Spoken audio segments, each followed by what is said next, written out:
Chef Philip is a very tenacious chef that came to Orlando to dive into dynamic cuisine, which Teak picked me up. And now that I'm here at Teak, I'm evolving. What inspired me as a chef was when I was a child, I asked my mom for a fishing pole and a cast net. I got one a week later, and I just constantly fish and fish. I filled up 5-gallon buckets, brought them home. Random things, it could be shellfish, fish, crabs, I don't know what they are. All I know is they moved and I caught them in a cast net. Brought them home, my mom showed me how to cook them, and from there it's just evolving. Yes, seafood is one of my top-notch things. Yes, it is, I love seafood. My mother taught me a lot. She inspired me just a little bit, but it's the self-motivation I gained as a child of watching others and doing as I see. Now, bringing home the item to cook it was awesome. Besides just throwing it in a pot and boiling it, it was a lot more to that. My mom added potatoes and Old Bay, a lot of mustard. It was terrific. Today in Orlando, I thrive for the best. I look for the best.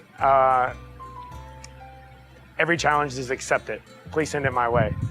That's a very good question. I get asked that every single day. Do I go home and still cook? That's a demand of mine, that even though I cook here 12 hours a day, do I still go home and cook? Yes, I do. Now, what do I make? It varies. Like tonight, I actually have avocados and salmon set up for me, so when I go home, I'm gonna slice them up. But it brings me back to some of the cuisine I was studying before I came to Teak. So I just slice it up real thin. It'd be like sashimi grade. You know, that's my absolute favorite. Do we serve that here? No, but I love it. I absolutely love it. I love Thai food. I cooked Thai food for a little bit at home, like 10 years ago. My old sous chef was a Thai chef from Thailand, so he taught me a lot, and I love it. It's like a big bowl of fire. You get a bowl of fire, and you're just like, face is already drenching because you haven't got into it. Yes, and there's a lot of flavor.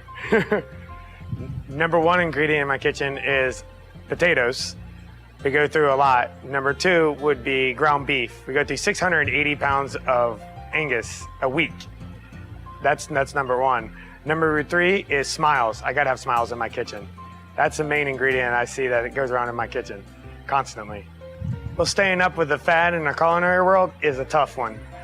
Being everywhere and being into politics is key, but paying attention to what's going around, other cuisines, watching TV, which I don't do, reading magazines, I do all the time, culinary ads, I'm completely into.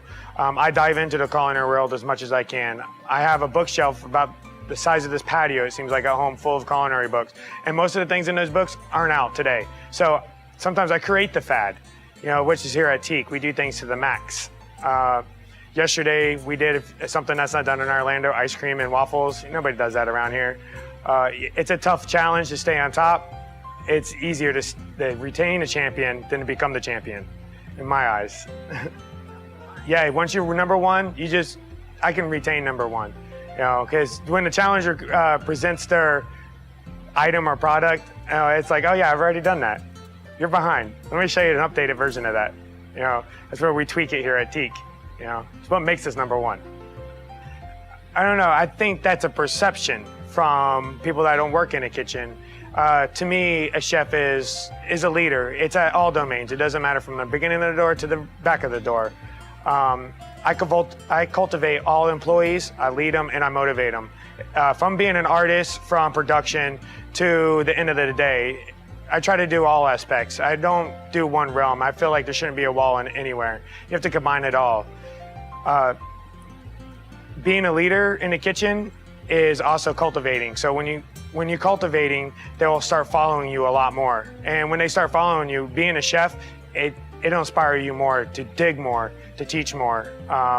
And yes, sometimes we become Gordon Ramsay in the back, but that's just the pressure. It comes and goes, and at the end of the day, we're all high-fiving.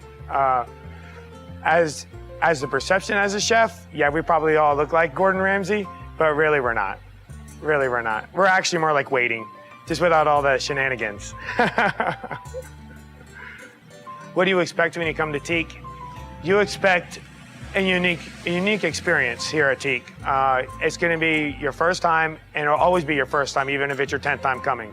That's what you'll expect. Everything is always the same, but everything seems to be so dynamic every time you get it. It's either that it gets bigger, or just the wow factor just keeps getting more wow. I don't know how else to explain that.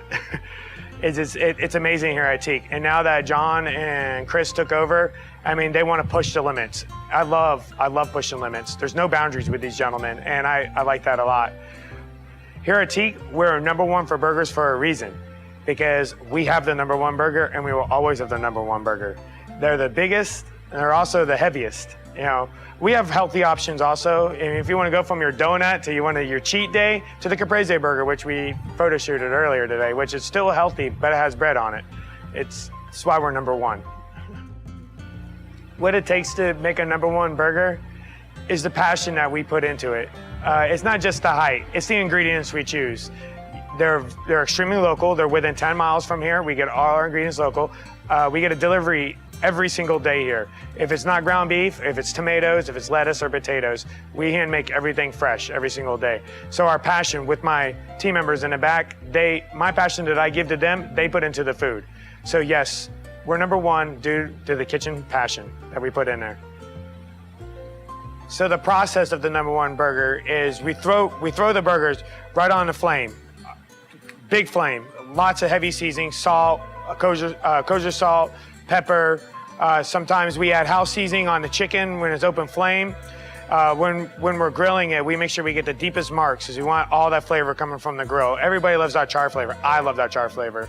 And when we're stacking it on top of the burgers, we add that onion jam that's really, really, really rich in flavor. The roasted cherry tomatoes, after we roast them, that just makes it more in depth in flavor when we put the burger on it with the provolone cheese.